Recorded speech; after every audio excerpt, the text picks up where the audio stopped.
Okay, so hope everyone had a great break. Little snacks and drinks. It's nice to have you here. Thank you for being here with us. So coming up next, we are learning about branding. And one way to get the brands in our minds is by actually kind of, supporting events like the Radio Days are. And this is exactly what RCS David Systems Radio Play and Experie did. So huge thanks to them for supporting us here. And a much better way to get the brands out in our minds is by using jingles with radios. So this is what we're going to learn about. Thank you, and welcome our experts. By clapping.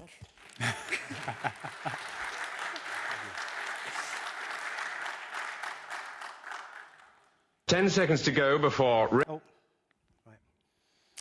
Here we are, right. So welcome along to Step Up Your Sonic Branding. As you'll know already if you've been on the Swapcard app, this is the session where we're going to talk slightly in depth about everybody's favorite subject here today, which is, of course, radio jingles. We're not afraid of using the word jingles here, the dreaded J word, and we'll come to that over the course of the next 30 to 40 minutes or so. But we'll be discussing all things sonic branding, jingles, other elements, and hopefully you'll have some good takeaways today that you can use at your stations. We'll be discussing all things sonic branding and talking and learning more about the different tools that are used in 2024 to make your radio stations sound great. I wanted to start with some audio, so let's do it. I'll be pre-warned that this clicker isn't the best, but...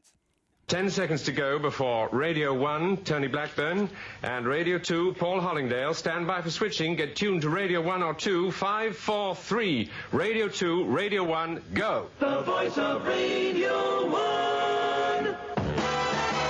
Just for fun. Music too much. And good morning, everyone. Welcome to the exciting new sound of Radio 1. So I wanted to start with the launch of the mighty Radio 1 in 1967 from the legendary Tony Blackburn OBE. And I chose this audio because who doesn't want to hear the launch of a big radio station at a radio conference? And also, I thought it was interesting that, like most radio stations, started off with first a radio jingle, might have even been two jingles, followed by the presenter, followed by the music. And I think a lot of people in this room, and most likely in the panel here, would say that's they're the three most important ingredients of a radio station, in that order. And I also wanted to address what might be the elephant in the room, or perhaps the wider conference, in that is how jingles used to sound back in the 1960s, and it might be how some people still think of radio jingles. So today, we're going to discuss that and spend some time talking about what, if anything, has changed in that time. And spoiler alert, yes, a few things have changed. Right, and there he is. That's Tony Blackburn, and that's the legendary PAMS Productions from Dallas in Texas. Right, okay. So, to introduce the panel then, we've got Tom, Thomas, and Mark from three of the biggest and leading jingle companies.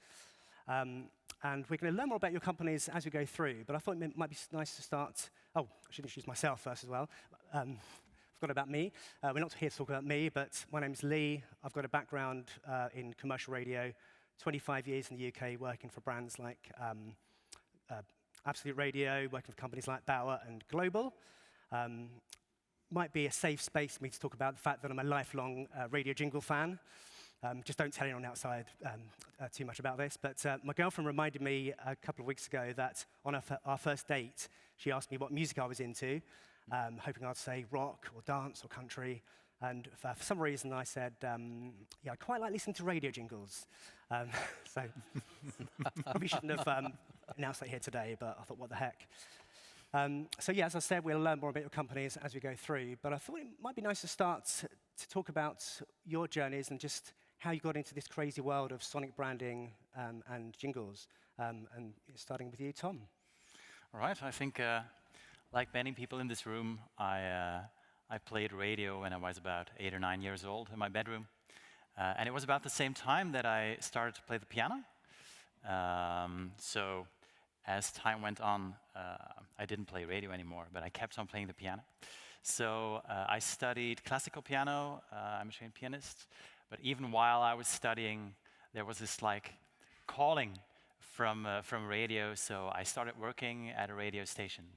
And after I graduated, I started my professional career at 2 radio stations until I saw an ad from a company called Brandy that they were looking for someone. And I thought, well, I don't know that much about jingles, but let's meet, let's get to know these people.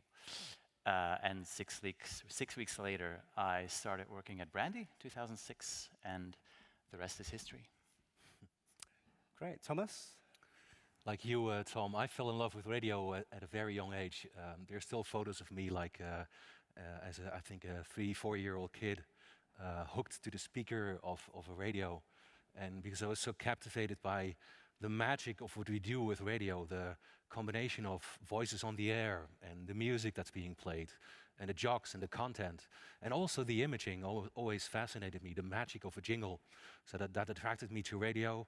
Then in 1992, I had a chance to start at a tiny little local radio station in my neighborhood, evolved to bigger stations, got the chance to learn everything from doing the graveyard shift to the morning show, and from doing imaging production at the station and commercial production to music scheduling, and at the end programming the station as a station manager. And so that helps me nowadays working with clients all over the globe. In 2007, Pure Jingles came on my path. They asked me to join their team, and they wanted to expand into European radio market. And I've been there ever since, 17 years right now, and here we are. And Mark, your path's a little bit different, isn't it? Yeah, a little bit, yeah. Well, only in that I came from was never really a radio head at all until I came from, I was a songwriter. I was in bands in the 90s, and I was a songwriter predominantly, making my own music on a 4-track tape recorder at home, little Tascam thing.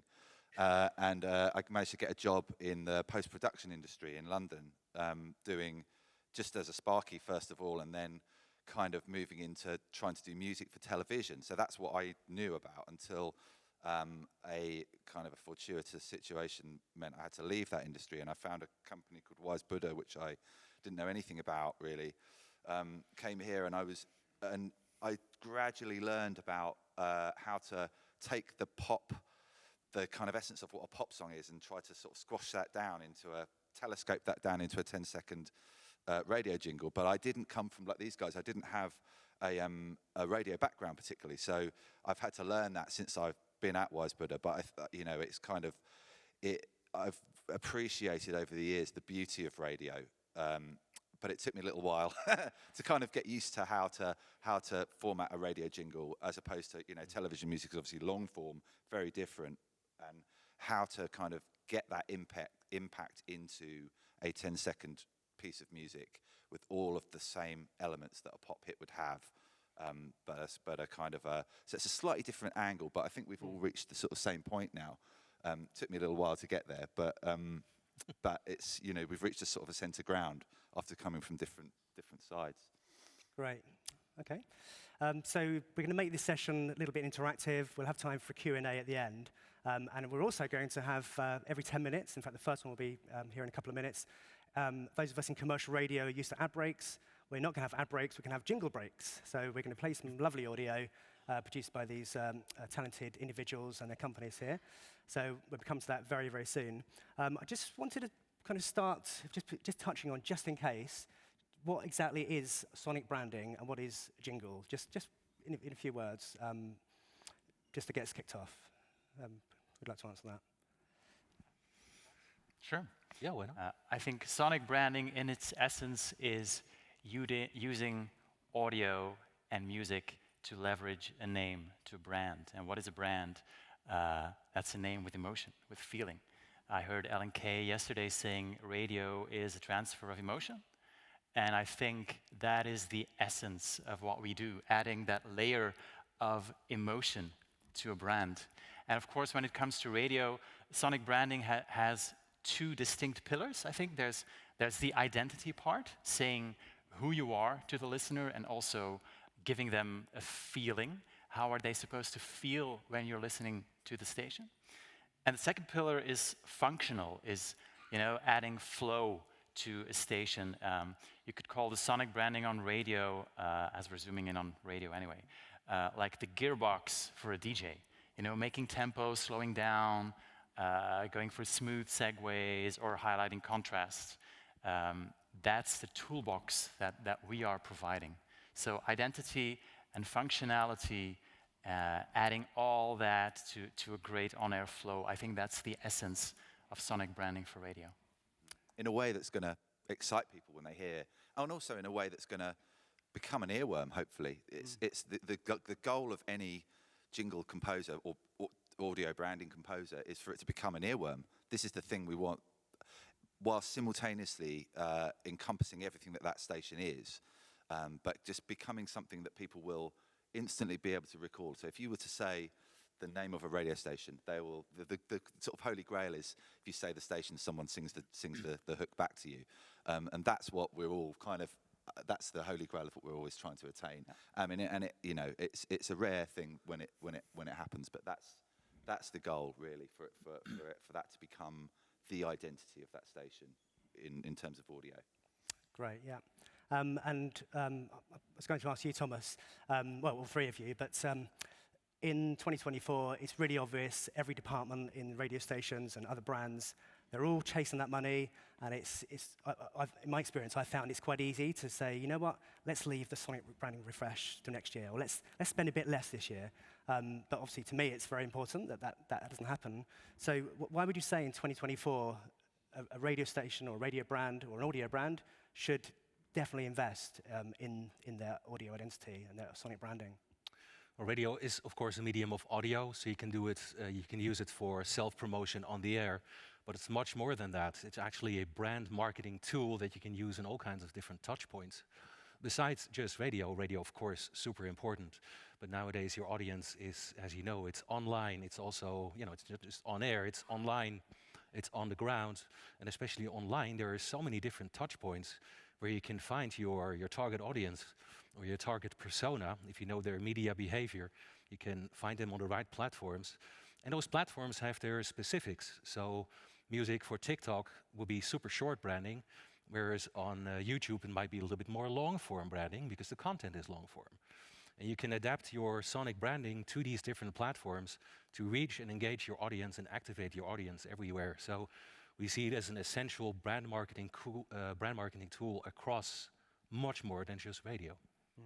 I think that's especially important with CHR radio brands nowadays. I think it's vital. I mean, a good example of it was, I think 10 years ago, we got to work with Radio 1, and we worked with them coming up with this concept of a multimedia sound effect that would encompass, that they would be able to use across all of their media outlets. And we just came up with a one-syllable. In the end, it was a one-syllable word, one, and that was it. And we tried to kind of give it a different aesthetic in terms of, we didn't want it to be sung. We wanted it to be a sound that had warmth and organics, but was essentially a hook point across podcasts, video content, YouTube, radio output, and that is the kind of the most important factor, really, especially with CHR. I mean, it's almost the case with AC as well, I think, these days. I think you can zoom out even more because so many years ago, radio's competition was other radio stations, whereas now, I mean, look at the radio days right now. There's an explosion of audio sources. There's podcasts, there's streaming services. There's so much more content with audio that standing out and using sonic branding to stand out is even more important than it used to be. I think it's an essential tool if you want to make a difference and stand out. The more media there is, the more important a brand is to hook it all together. Yeah, basically. Absolutely. Right, we're going to stop for our first jingle break. Never was any good at back timing, but I think we've been about 10, 12 minutes in so far. So we're going to start with Brandy. So did you want to introduce your audio briefly, and we'll have a little chat about it afterwards? Sure. It's a short reel of elements we did for Q Music. 3 jingles there, and there's a branded intro there. I think focus mainly on the balance between variation and consistency, musicality, melody, and character, identity. You'll hear elements from the same station, but keep those in mind as you listen to the audio. Q sounds better with you. Q music. Q sounds better with you. Q sounds better with you. With you. Q sounds better with you.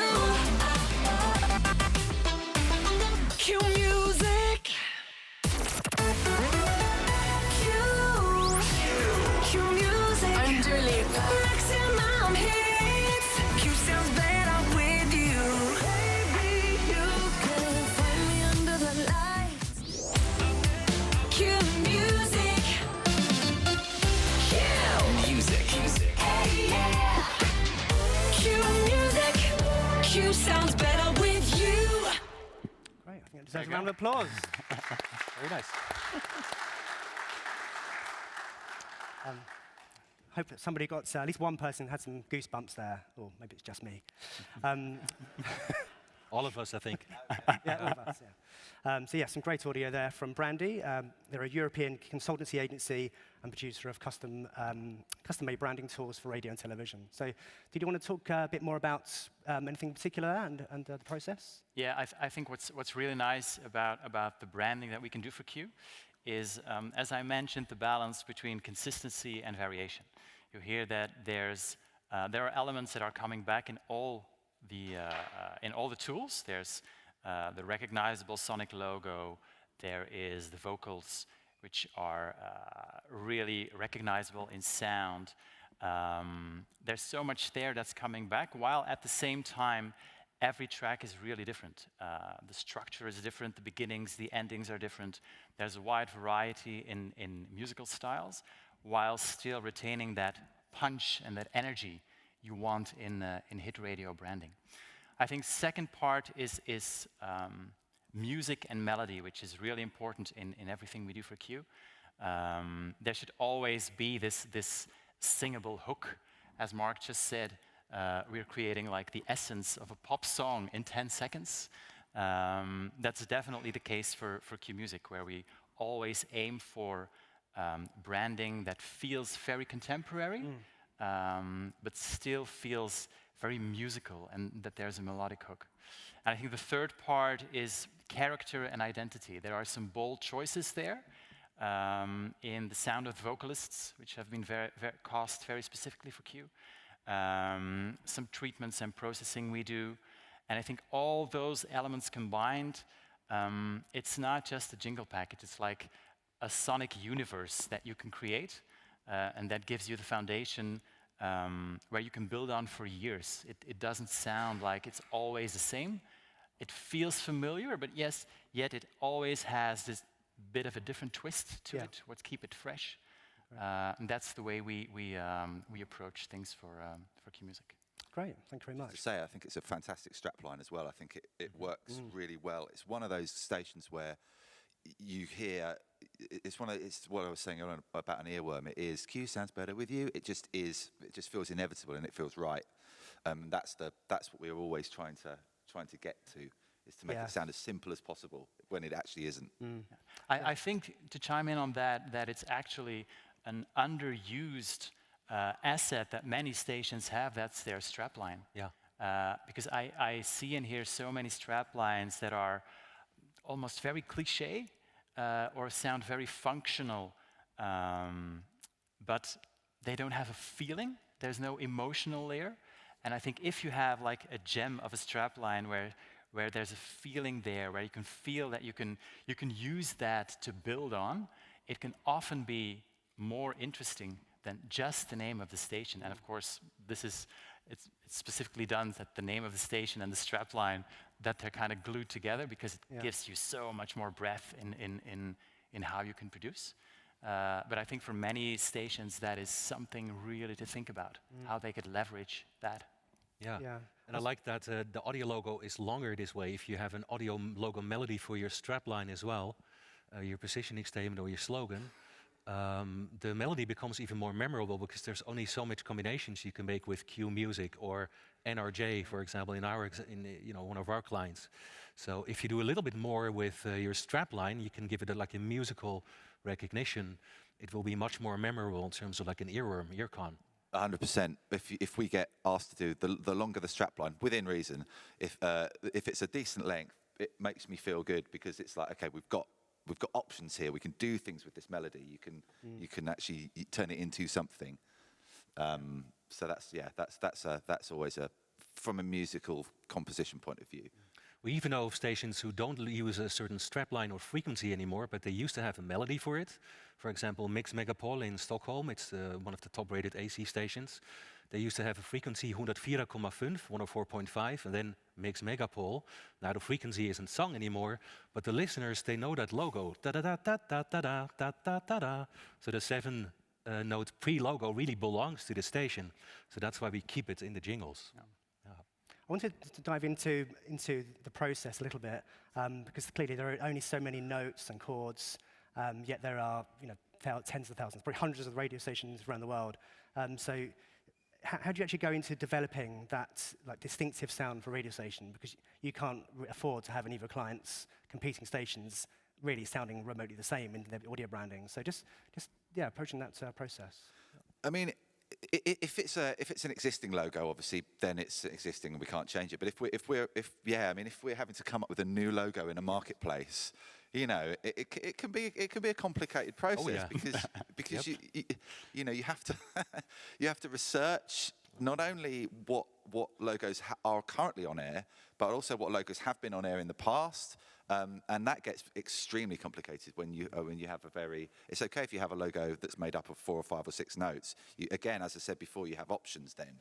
But if it's a 3-note logo, it can become a very, time-consuming, complex exercise of research and historical research to make sure that what you're doing is new, hasn't been done for a while. So that's in terms of what the melody is that the station logo will be using. But there are plenty of other ways to make a station stand out. I mean, I think the strapline for me, when you're trying to compose a piece of music, compose a radio jingle, the strapline is where the energy comes from.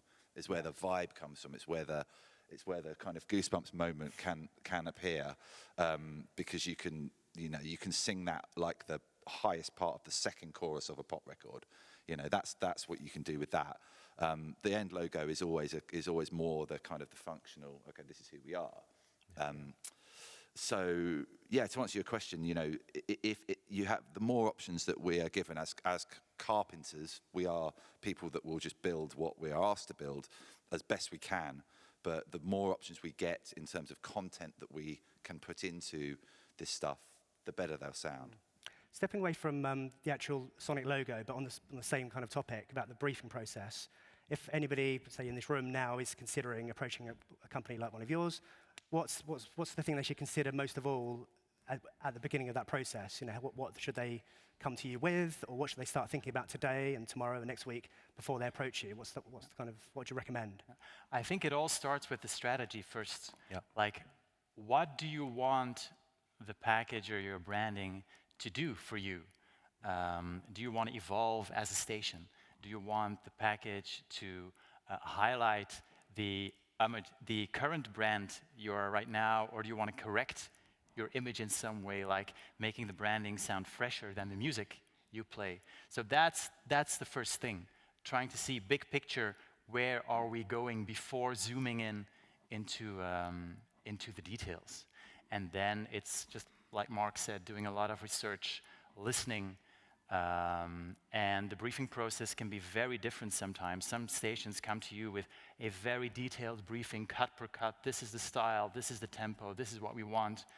And sometimes they just say, look, we want something blue with a touch of yellow. To appeal to women 35 to 39 years old. Exactly. Sounds hot, but also cool. Yeah. Yeah. And then, but cold. Then it's our job to squeeze out that briefing, because it's like the cliche, talking about music is like dancing about architecture. It's so hard to talk about music. Yeah. But it's our It's craft emotion, to get the client to define in some way, whether it's with references or just feelings and emotions on a scale, trying to find out where they want to go and grab that. I was going to say, what if a client, and you might want to answer this, what if a client isn't great at communicating that? How would you help them? It can vary dramatically. I mean, over the years, we've had people that have said, help us to come up with our identity, our audio identity, which is great, and going right to the other end, we've had people that have actually drawn out a diagram of what that jingle needs to be within 10 seconds, and that's made up of multiple sections. So it can vary dramatically, which all is great for us. It really is. We're here to help people through the journey, and if that means, a lot of it is kind of almost like being a head shrinker. It's reaching in sometimes, because a lot of what happens is some people, if they're not producers, and a lot of us are in the room here, producers ourselves, who we understand the language of how to talk in musical terms, but there are a lot of people that don't. So, and we're here to kind of help you translate the brief will come in an emotional form a lot of the time. So it needs to feel like this, which is great, because our job is to kind of translate that into, okay, 128 in B flat then, So it depends on what, or we would say, well, okay, you're talking about this kind of feeling. Well, there are commercial pop artists that this track makes me feel like that. Oh yeah, me too. Okay, so maybe, and what about that artist? Well, I love that person because of this. Right. Well, why don't we try something within the playlist of the station, so that it fits with their identity, and you can work with them to formulate the answer, brief-wise. And I think we particularly love to collaborate, and a big part of our company's ethos is collaboration with, is creating with people, and it's about, because I think that's how you come out with the best product, and it can vary dramatically, but I think we've all been in this game long enough to be able to understand and work with any level of competency. Yeah. But I think the common thread is that when a client comes to you at the end and is very happy with the end result, I often say to them, and there are some people who can testify that, it started with a great briefing. And if the great briefing is not there, we have to squeeze it out first before you can get started. And I think we all appreciate a briefing that's just, when there are clear boundaries, like this and this, that's the playing field. But within that playing field, you're free to do and be creative. That's when the magic and the best stuff happens. Okay, we do need to move on now. I was just going to say that it does feel like your industry, and I'm not referring to your companies, but perhaps your predecessors, going back to the 80s and 90s, many people might agree that back then, jingles sounded a bit more samey, whereas now, clearly you work really closely with your potential clients and really can create that individual sound, which I think is great. So it's positive news for the business. Second jingle break then. We're going to go to Pure, Thomas. Yes. Thomas works for Pure Jingles, an audio marketing agency that's very good at connecting radio brands with their audiences. Did you want to introduce your audio first, briefly? Yeah, with pleasure. Since we're in Germany, and I know the German-speaking market evolves a lot about... Actually, how many of you are from a German radio station, or Austria, or Switzerland? Okay, that's quite a few. So I decided for you guys, especially and for everyone else, to bring a couple of German language jingles to see how that can sound.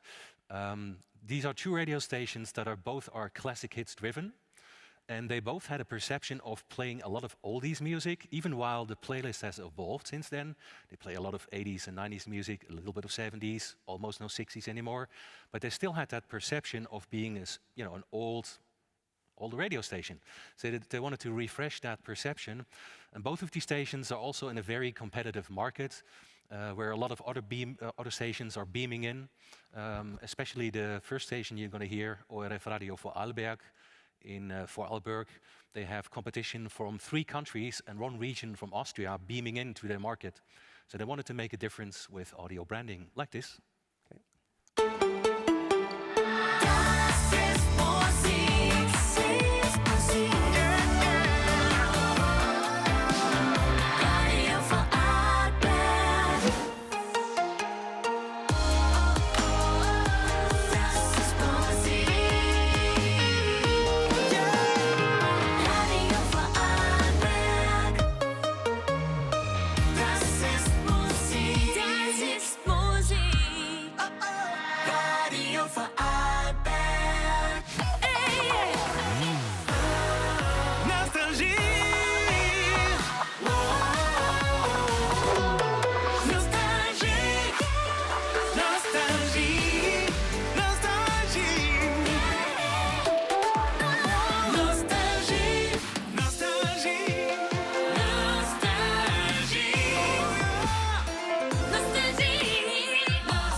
So in this Another round of case, applause, I think. oh, thank you.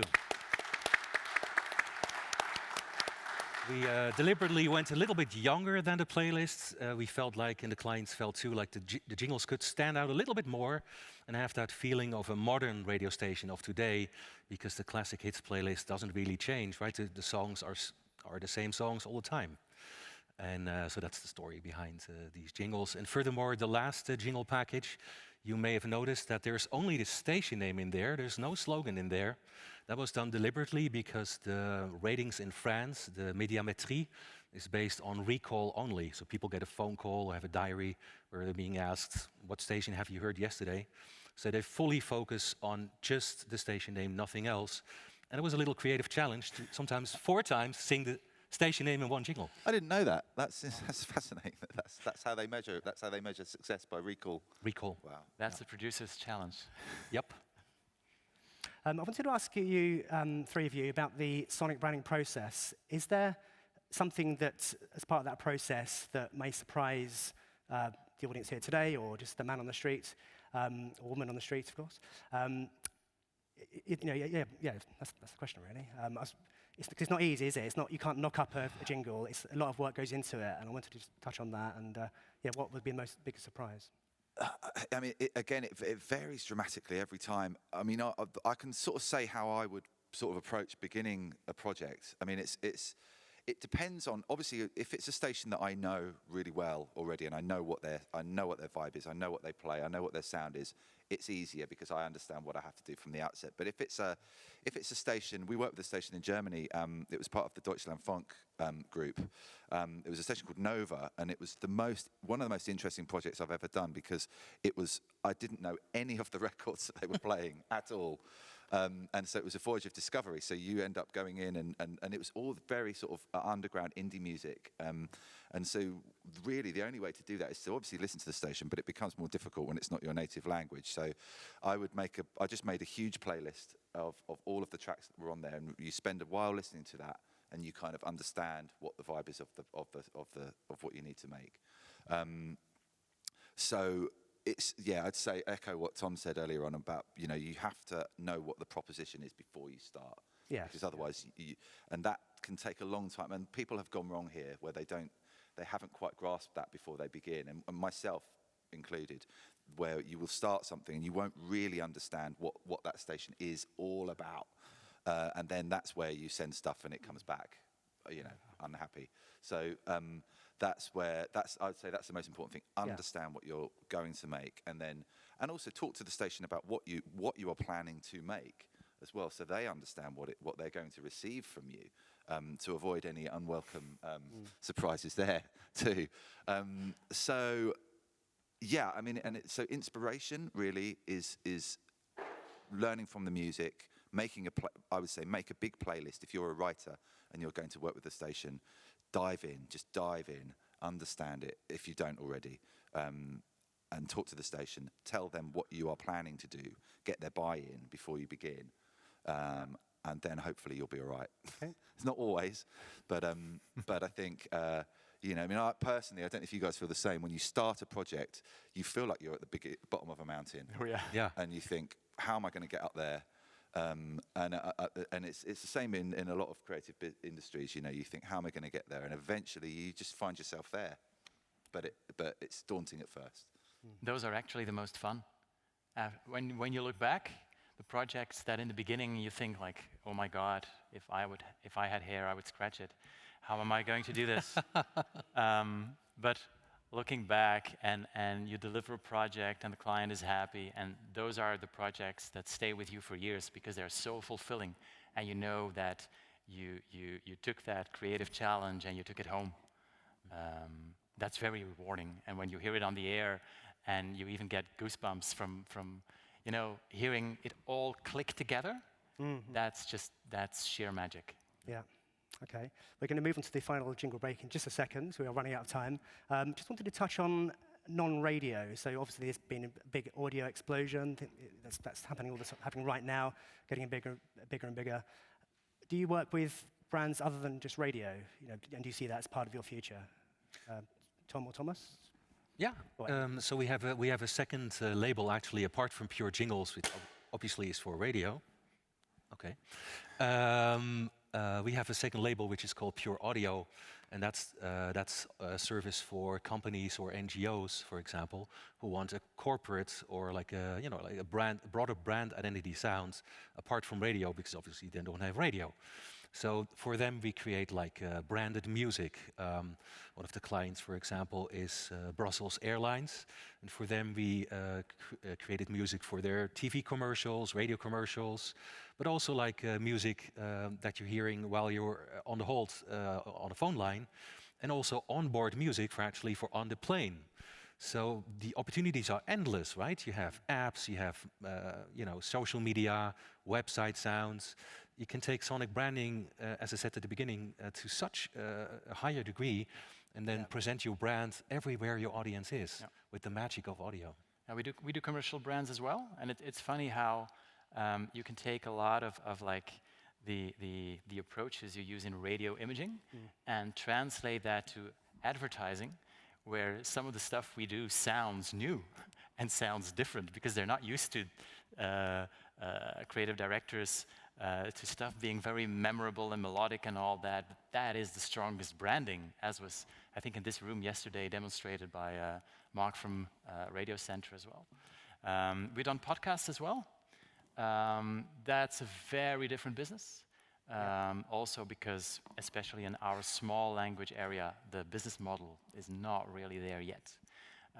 But there are huge opportunities there, I think, for podcasts to win in identity and functionality, just like radio branding. There's a lot of podcast music and branding out there that says nothing, whereas it's like a huge blank space to be filled, where you can really add identity to, because they are, in essence, radio shows. Often. Yes, yeah. Okay. Yeah, so if you work in any audio capacity, then, I mean, these guys have just said it, but yeah, I would definitely recommend investing in your branding. It's just so important now, more than ever, isn't it, in 2024. Okay, jingle break time. Wisebuddah, would you like to, Mark, introduce the audio? Yeah, well, kind of similar to Thomas, because we are here in Germany. I've kind of made this German-centric. It's 4 separate IDs. One is for a station called Dasting, which we worked for recently. It's part of the SVR radio group, and this is an interesting one because the brief for this was literally go as wild as you possibly can in branding form, and to the point where we actually did some stuff, and they said, no, not wild enough. So we had to keep going. So that's the first one. Second one is for a station called Sky Radio in the Netherlands, which I included because they don't have DJs. So what that station is music, adverts, jingle, music, jingle, music, jingle, advert. So makes the branding extremely important, which goes back to my point of trying to create earworms. Third one is Antenne Bayern, one of Bavaria's biggest radio stations. Again, nod to where we are, which again is kind of it's more of a fresh AC vibe, so we're kind of heading down in the heat levels. And the last one being BBC Radio 2 in the UK, which I think now is pulling in about 16 million people, listeners, I think I might be right by that.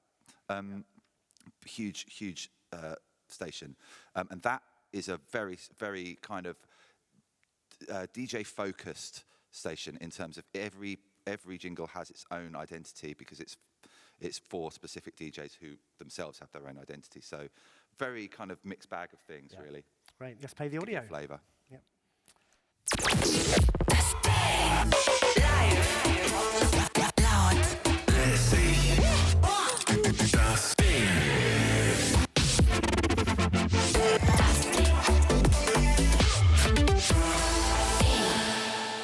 Dit is Sky. Non-stop feel good. Sky Radio. Bayern's beste Musikmix. Antenne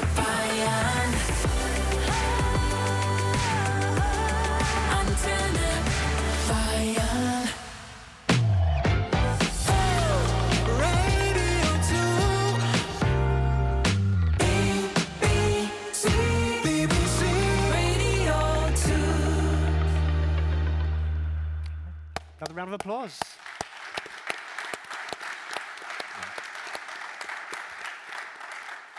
And if you haven't heard of Wisebuddah, they're a UK-based specialist in the production of sonic branding, radio imaging of music of all formats.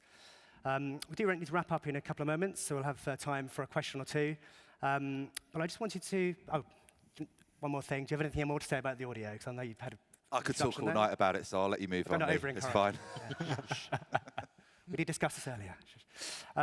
Yeah, one final question.